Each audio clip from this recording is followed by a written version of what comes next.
My name is David Daniel. I'm from Winnsboro, Texas, and I'm a landowner whose property would be split in half by the Keystone XL pipeline. They would take out a wetland area with springs and creeks and over 66 hardwood trees, and some of them are 100 years old.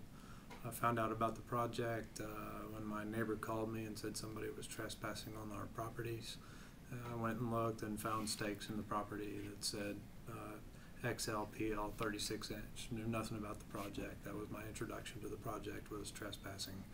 I later received a letter from TransCanada requesting permission to survey. Well, they'd already done it, so I didn't reply, and 3 months later received a letter from their attorney stating they had the power of eminent domain, and they have not yet instituted eminent domain with respect to my property, but if I did not comply, they would take me to court.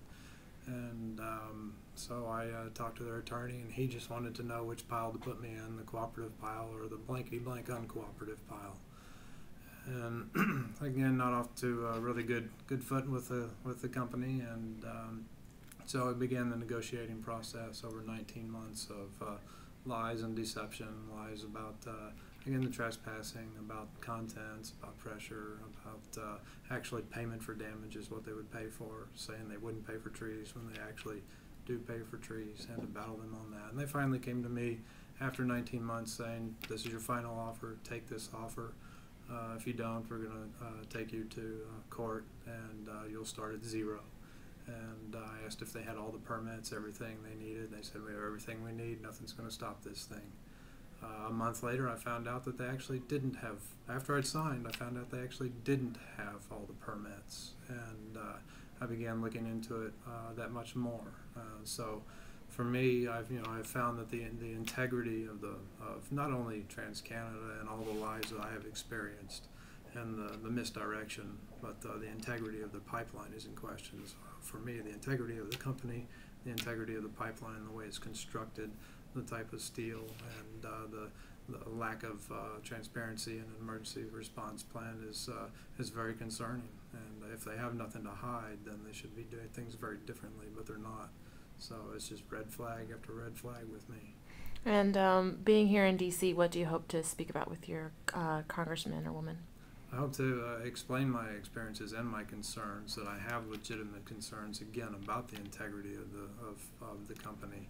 And I have plenty of documented references to show that. And that if I question their integrity, I can certainly question the integrity of the pipeline, and they need to be informed. They may not be as informed. I'm finding that with my own local officials, that they are not as informed as they should be. And if I can help with that information by sharing my experience, then that needs to be done.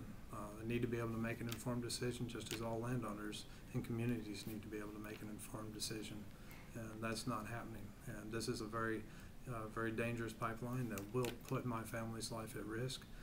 TransCanada had told me that, I asked them what are the differences between this and conventional crude, and they told me there's no study available, and they won't know how this will impact the pipeline until it's been in service for many years. So they make me feel like a lab rat on my own property, and that's not going to work. Yeah.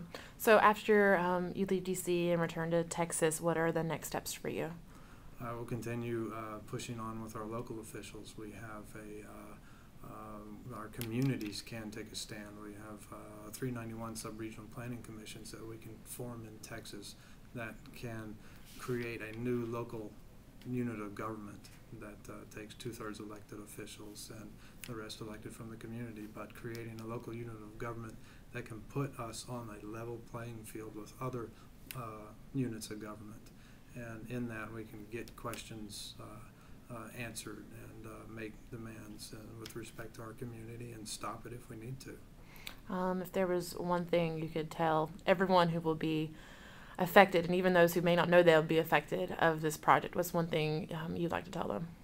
That this pipeline is a different pipeline. This is a new monster, so to speak. This pipeline will set a precedent for others like it to follow. And if it's not dealt with appropriately or stopped until it can be dealt with appropriately, and all the unaddressed hazards to the public health and public safety. If those are not addressed, then a very bad decision that will further bad decisions will be made.